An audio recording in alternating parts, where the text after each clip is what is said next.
Welcome to this explainer. Today we're diving into how the absolute simplest, most joyful childhood games are secretly teaching us the foundational laws of physics and geometry. We usually think of physics as something that happens in a sterile laboratory, right? Something that requires massive, complex equations. But as we're about to see from the material we're unpacking today, the real laboratory is the playground, it's the classroom rug, and it's the stories we hear right before bed. We're going to see exactly how early childhood education masterfully disguises really high-level concepts like friction, momentum, and structural engineering as pure, unadulterated play. So I want you to put yourself back in the shoes of a child experiencing these spatial concepts for the very first time. Literally, look around you right now. What's long? What's round?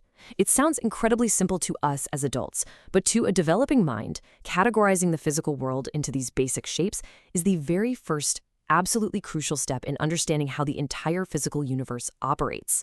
I mean, you have to know what a shape is before you can even begin to understand what a shape can actually do.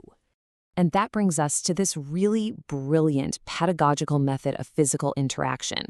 Here we have a teacher named Vidya Didi, and she's gathered her students into a circle.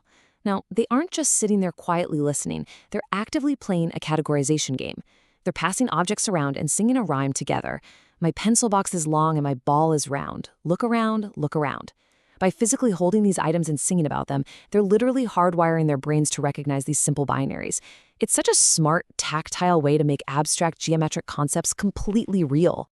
All right, moving into section 1, the shape of things, categorizing the physical world. This is where we see the sheer power of contrast at work. When you place a long, rectangular pencil box right next to a bright, round, multicolored ball, it helps build these rapid cognitive connections for the kids. They even sing, "My legs are long and my face is round," which is amazing because they're learning to map the geometry of objects not just to the outside world, but directly onto their own bodies.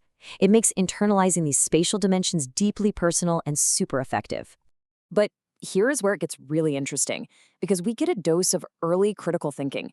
The text points out that something like a tumbler, like your standard drinking glass, can actually be described as long if you're looking at its height, but round if you're focused on its rim.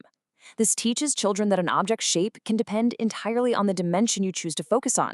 It's essentially their very first lesson in perspective and relative geometry, proving that multiple correct viewpoints can exist at the exact same time, based purely on observation. Let's move on to section 2, the physics of movement, sliding versus rolling. Okay, so when we observe movement, the golden rule is that form dictates function. We can very clearly delineate the mechanical differences between two fundamental types of movement here, sliding and rolling. The text uses a carom board as an example. When kids flick a flat carom striker, it slides, right? It's a flat surface moving against another flat surface, which creates friction, so it stops pretty quickly. But rolling? Completely different story. Round shapes, like a ball, utilize their geometry to move with continuous momentum. They minimize friction and maximize distance. It's basically a perfect, intuitive introduction to kinetic energy. And the best part is, they don't just read about this stuff, they actually test it. The textbook tasks the children with acting like little scientists. They have to gather everyday household objects and test their physical properties to see exactly where they fit into these movement categories. Does a matchbox roll? Well, no, it slides. Does an orange slide? No, it rolls. But what about a coin? By laying out these columns, the children are literally practicing the scientific method. They are hypothesizing, testing, and then categorizing everything based on pure empirical evidence. Which leads us right into section 3, a high-stakes fable. This is physics in action. In this fable, presented in the text, we meet a little lamb who finds herself confronted by a very hungry-looking wolf on a grassy hill. The lamb is heading over to her grandmother's house, and she cleverly stalls this wolf by telling him to wait until she comes back, promising that she's going to grow big after eating a huge meal at her grandmother's. Surprisingly, the wolf agrees, which sets the stage for a massive, high-stakes physics problem. I mean, how on earth is she going to get back home without becoming dinner? Enter the grandmother. Honestly, she essentially acts as a master engineer in this story.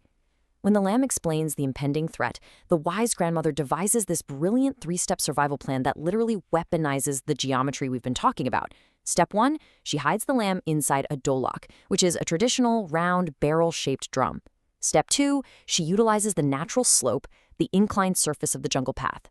And step 3, she just lets gravity take over, allowing that round dolok to roll back home much, much faster than any wolf could ever run. And boom! This perfectly illustrates rotational dynamics. The round dolok rolls incredibly fast down that sloppy surface, leaving the running wolf completely in the dust. Think about it. The flat surfaces of the wolf's paws are dealing with friction and physical exertion, and they are just no match for the continuous momentum of a rolling cylinder on a downward slope. Thanks to the grandmother's firm grasp of applied physics, the lamb reaches home completely safe. Now, the textbook uses this thrilling, action-packed climax to immediately prompt a serious classroom discussion. It asks one simple question: why did the dolok roll? The students are guided to explicitly connect the dolok's round shape with the sloped angle of the ground. The kids quickly realize that if the grandmother had hidden the lamb in, say, a square box, it would have just slid a few inches and stopped dead due to friction, and, well, the wolf would have had his dinner. The shape literally saved the day. All right, let's look at Section 4, Building Your World. Time for some practical application. Because learning is useless if you don't use it, the textbook challenges the students to take what they've learned about form and stability and apply it in the real world. They make puppets out of flat, slidable cardboard boxes.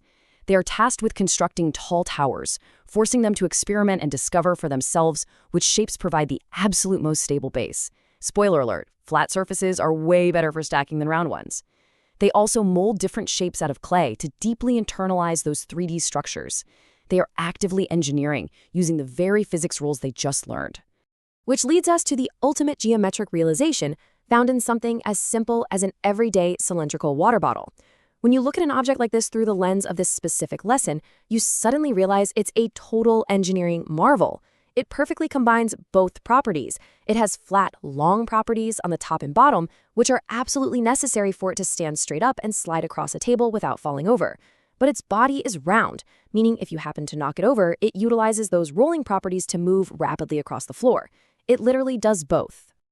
So, as we wrap up this explainer, I want to leave you with a final thought, a challenge to reconsider the hidden geometry of your own world. Look around your room right now, just like we did at the very beginning of the episode. What objects in your life right now can do both, roll and slide? Is it a coin, a marker, maybe your coffee cup? And what does that dual capability tell you about the incredibly intentional design behind those everyday items?